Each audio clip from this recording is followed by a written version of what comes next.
BRS సర్కార్ రాష్ట్రాన్ని అప్పుల కుప్పగా మార్చిందన్నారు మంత్రి జూపల్లి కృష్ణారావు. 10 ఏళ్ల పాలనలో గ్రామాలు తండాల్లో కనీస సౌకర్యాలు కల్పించలేదని మండిపడ్డారు. ఈ విషయాలను గమనించిన ప్రజలు కాంగ్రెస్ కు పట్టం కట్టారని గుర్తు చేశారు.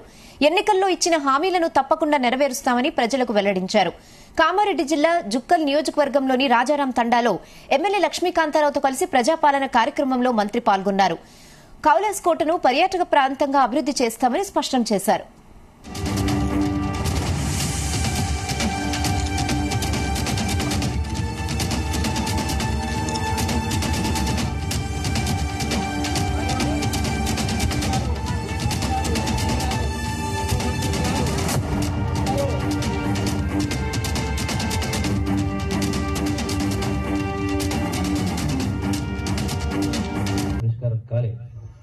మీరే చెప్తుంది ఇక్కడ గూగుల్లో మ్యాప్లో ఎల్లారం తాండా కనపడతలేదు. ఎల్లారం తాండాకు సర్వే నెంబర్ అని రెవెన్యూ శివారు లేదు. గ్రామానికి చూస్తా ఉంటే దుమ్ములు వేస్తా ఉంటుంది. అంటే అభివృద్ధి అనేది సున్నా, ఇది జరగలేదు. అందుకే మన ఎన్నికల ముందు సోనియా గాంధీ గారి నాయకత్వాన దేశంలో అంటే రాష్ట్రంలో రేవంత్ రెడ్డి గారి నాయకత్వాన ఎన్నికల ప్రచారంలో భాగంగా తెలంగాణ కాంగ్రెస్ పార్టీ ప్రభుత్వం ఏర్పడితే 6 గ్యారెంటీలు ఇస్తామని హామీ ఇవ్వడం జరిగింది. కాంగ్రెస్ పార్టీ పరంగా తెలంగాణ వచ్చిన కాంగ్రెస్ ప్రభుత్వం ఏర్పడ్డ మొదటి రోజే ముఖ్యమంత్రి గారు మొదటి సంతకం పెట్టింది. ఆర్టీసీ బస్సులో మహిళలకు ఫ్రీ, కానీ ఇక్కడ ఆర్టీసీ బస్సు వస్తుంది అనుకుంటలేదు. అంటే అదే మొదటి రోజు అమలు చేయడం జరిగింది.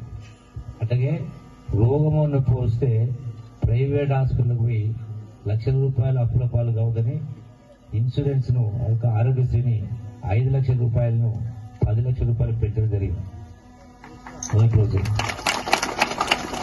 మిగతా 4 గ్యారెంటీలకు సంబంధించి ఎవరెవరికి అర్హత ఉందో మీరు ఆఫీసుల చుట్టూ తిరగాల్సిన అవసరం లేకుండా ప్రభుత్వ అధికారుల్ని ప్రజాప్రతినిధుల్ని మీ తాండకే రప్పించి మీకు దరఖాస్తులు ఇచ్చి ఆ దరఖాస్తులు నింపి సంతకం చేసి ఇవ్వమని చెప్పడం జరిగింది. ఇప్పుడు చూసాం కూడా. అంటే మీ యొక్క పేరు, తండ్రి పేరు, భర్త పేరు, మీ Aadhaar card number, ration card number, మీ ఇంట్లో ఎంతమంది ఉంటారు, ఇవన్నీ కూడా దాన్ని నమోదు చేసి సంతకం పెడితే ఈ 4 గ్యారెంటీలో ఎవరెవరు అర్హత ఉందో వాటన్నిటిని కూడా దశల వారీగా ఒకదాని తర్వాత ఒకటి అమలు చేసే కార్యం చేయడం కోసమే ఈ దరఖాస్తు ఫారం మీకు ఇవ్వడం జరిగింది. ఇవన్నీ అంటే మీ మంచి కోసమే ఇవన్నీ కూడా చేసి ఏర్పాటు చేస్తా ఉన్నాం. కాబట్టి దీన్ని సద్వినియోగం చేసుకోవాలని నేను కోరుకుంటూ వచ్చే భవిష్యత్తు మంచి భవిష్యత్తు ఉంటుంది.